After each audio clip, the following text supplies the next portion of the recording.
les podcasts de l'ARES. Votre passeport sonore pour mieux connaître et mieux comprendre l'enseignement supérieur en Fédération Wallonie-Bruxelles. Immersion. Ah oui, vous allez dans l'ambiance là. Moi je m'apprête à partir au Burundi. Ok, c'est parti. Reportage. Là où les bruits évocateurs se mêlent à des récits captivants. Bonjour à toutes et à tous et bienvenue dans ce nouveau podcast de l'ARES. Je suis Pierre Martineau et je vous invite à Louvain-la-Neuve aujourd'hui pour une journée particulière et intense en compagnie des boursières et des boursiers de l'ARES, près de 300 personnes en provenance d'une vingtaine de pays d'Afrique, d'Amérique du Sud et d'Asie et qui sont en Belgique pour poursuivre leur cursus académique, effectuer un doctorat ou suivre une formation. Aujourd'hui, un programme chargé les attend.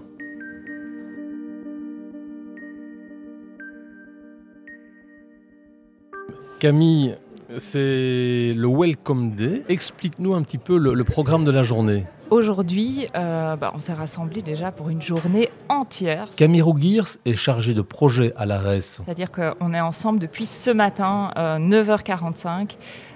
Jusqu'à ce soir encore, on a un programme festif qui nous attend ce soir.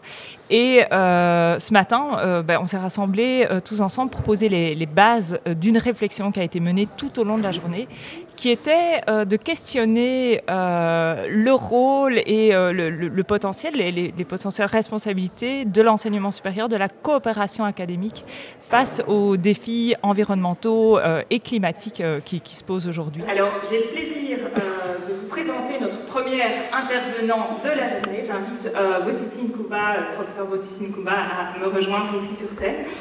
Pour planter le décor, qui d'autre que Bossissi Nkouba? Ses recherches portent entre autres sur la gouvernance des ressources naturelles. Lors de l'introduction de cette journée, il démontrera les limites de la mondialisation. Il y a un besoin réel de renforcer l'agriculture locale, de donner aux gens de la nourriture qui peuvent être produits proches de là où ils sont, plutôt qu'avoir fait le tour de la planète avec tous les conservateurs et tous les produits qui peuvent être dangereux pour leur santé. Avec 41 autres femmes, Mariam a créé le groupe Ogolawadé et se sont rassemblées dans un jardin collectif.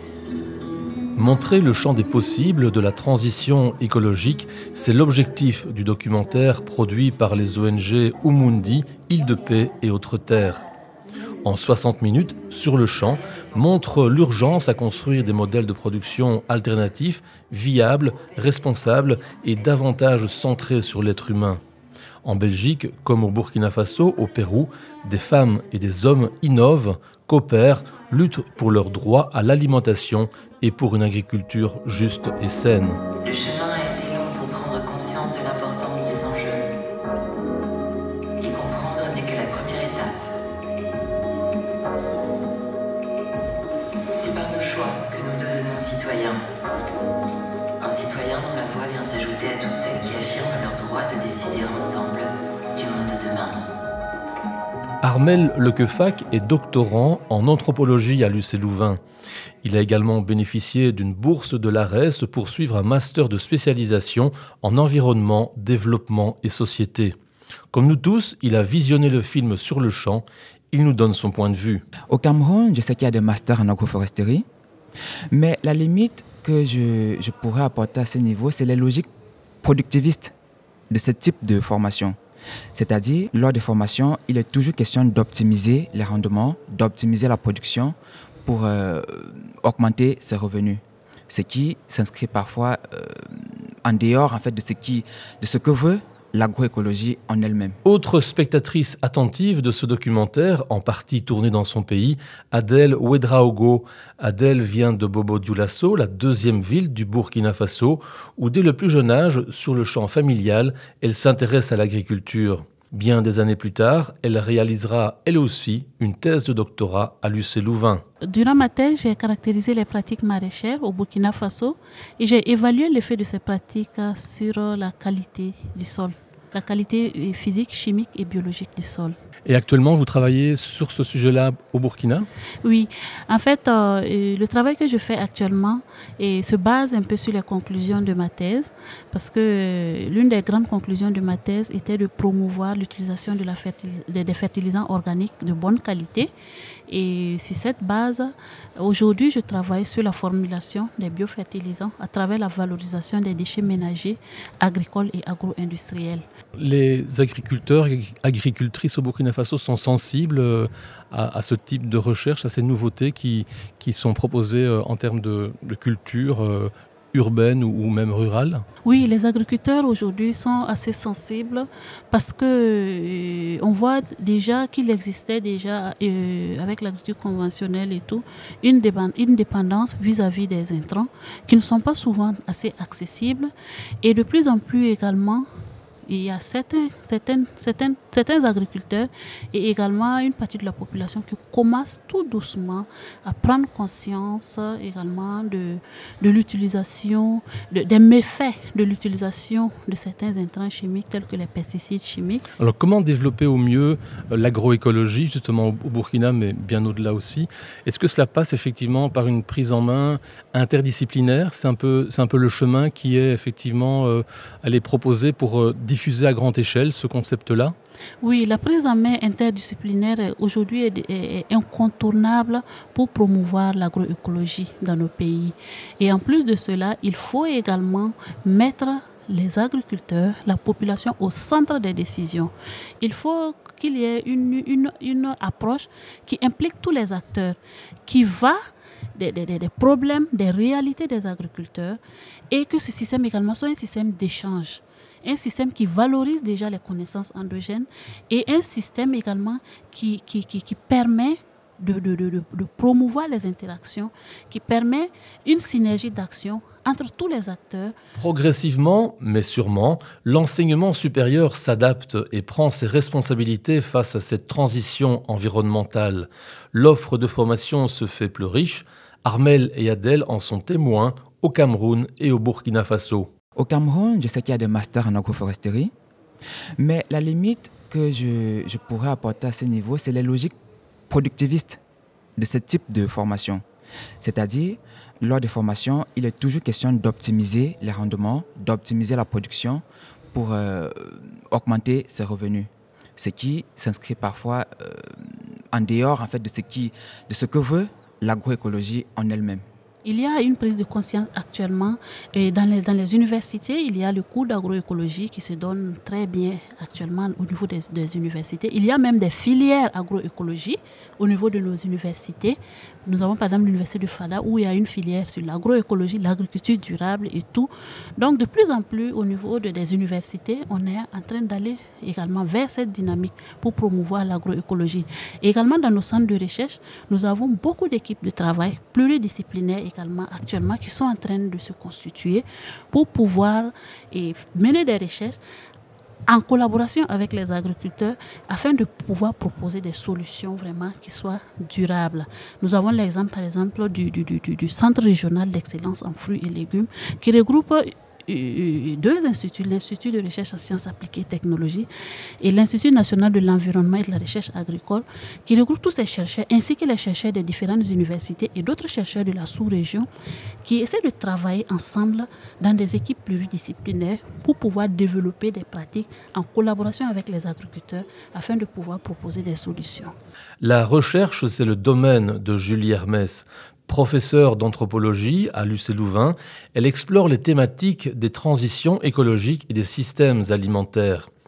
Par ses travaux de recherche et son implication notamment dans le réseau Agroecology in Action, elle est en contact étroit avec le milieu de la recherche en Amérique du Sud et en Afrique. Pour elle, pas de mystère, c'est par la mixité des savoirs et des techniques agroécologiques que la transition environnementale se fera. C'est une vraie valorisation de techniques qui ont démontré leurs preuves à travers le temps, qui certains continuent à être pratiqués. Maintenant, il y a une réflexion, quand on parle d'agroécologie, c'est une réflexion qui est de la production, mais qui va au-delà de la production, qui est une réflexion sur les modèles de distribution, etc. Ça va bien au-delà du seul aliment qui sort de la terre. C'est comment est-ce qu'il va être produit, par qui il va être produit, comment il va être vendu, par quelle chaîne de distribution, etc. Donc on est vraiment sur toute la chaîne de production et distribution alimentaire. Vous avez parlé du réseau Agrology in Action.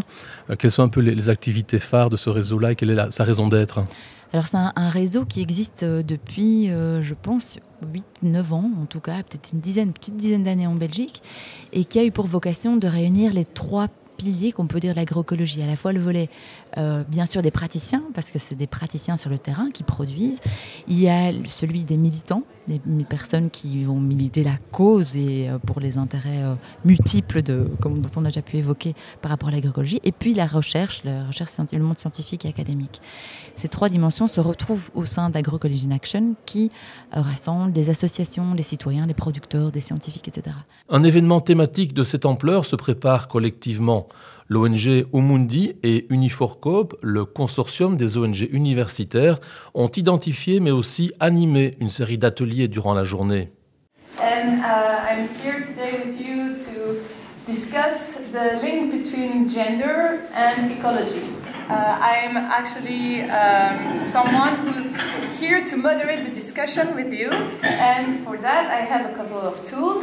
And the first one is this language picture. Écoutons successivement Fiona Nziza de Louvain Coopération et Julie Berthelier d'ULB Coopération. Que retiennent-elles de cette journée ? Je retiens énormément de choses, mais ce qui me marque, c'est un peu le mot de la fin d'une intervenante qui a parlé de semer une graine. Et je trouve que pour un événement sur l'environnement, c'est bien trouvé. On a semé une graine en nous sur toutes ces questions et surtout, on a donné la parole aux personnes des Suds.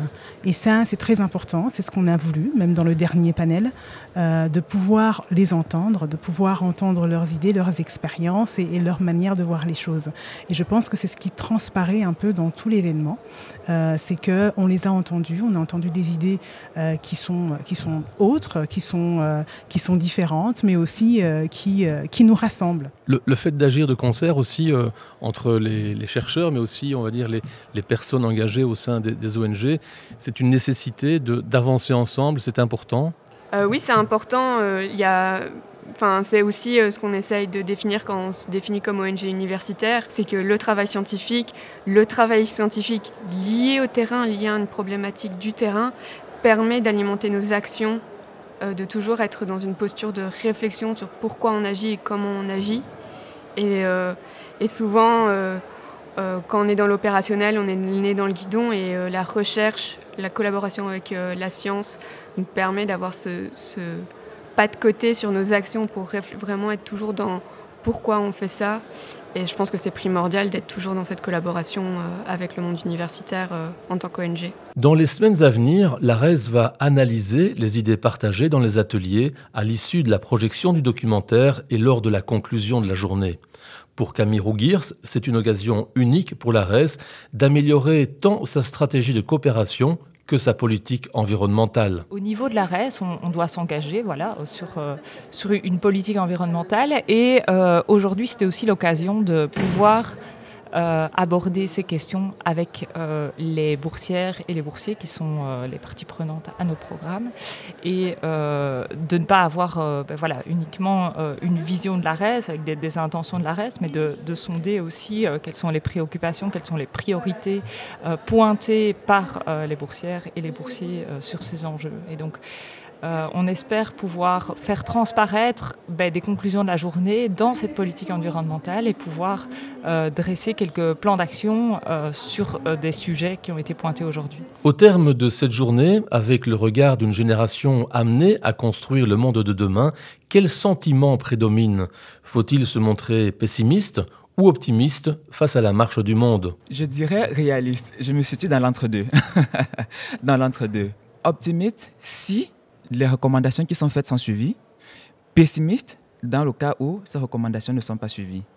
Et c'est pour ça que je me situerai dans l'entre-deux, qui serait réaliste dans le sens des efforts doivent être faits pour que les choses aillent mieux. J'ai un trou de mémoire sur le nom, mais il y a un anarchiste italien qui disait toujours être pessimiste dans ses réflexions et optimiste dans ses actions, et c'est un peu mon mode de pensée depuis plusieurs années.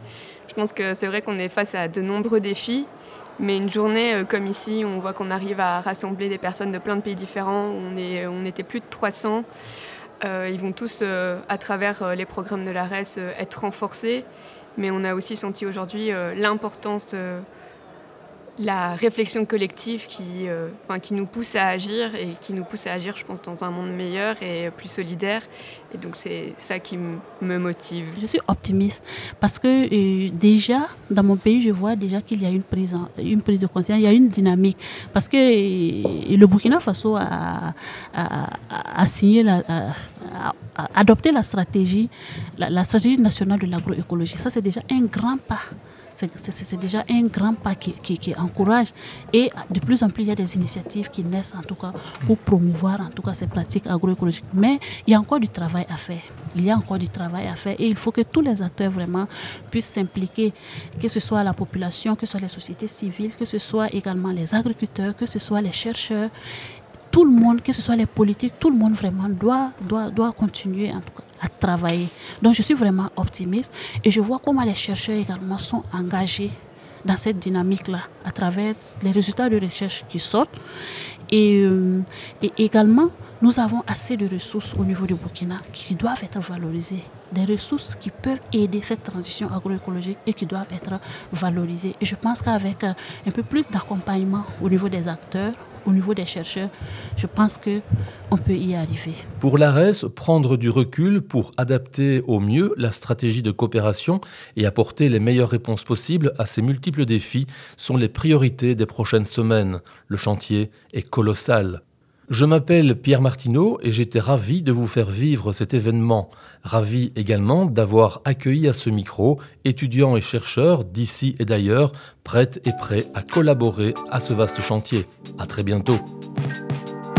Les podcasts de l'ARES.